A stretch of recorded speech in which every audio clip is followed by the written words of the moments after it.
Let's look at how we can solve the density equation for its different variables. The density of a material is equal to its mass divided by its volume.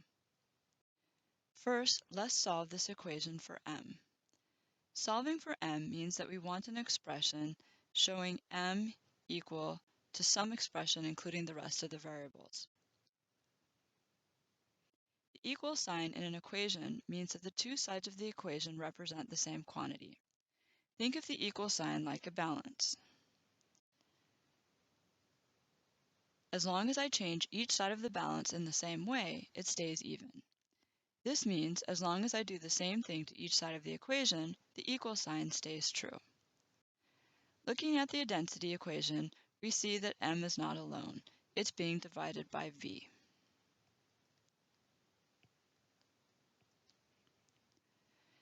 Since multiplication undoes division, let's multiply both sides of the equation by v.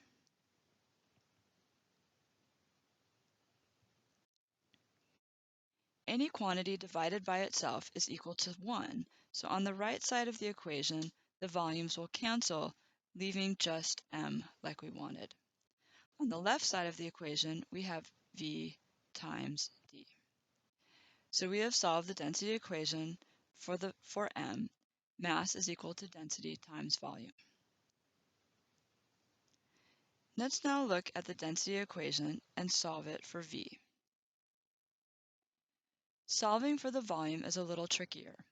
The volume is currently in the denominator of a fraction on the right side of the density equation.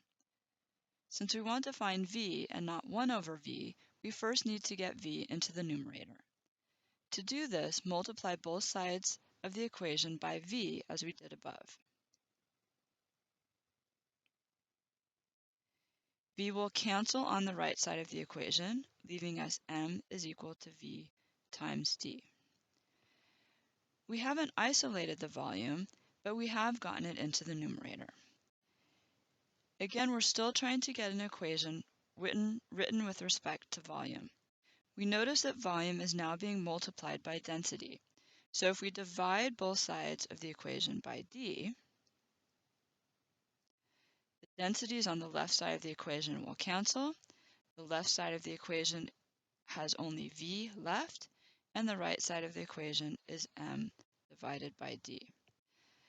So the density equation rearranged for volume is volume equals mass over density. In this course, we'll need to use a variety of equations involving variables.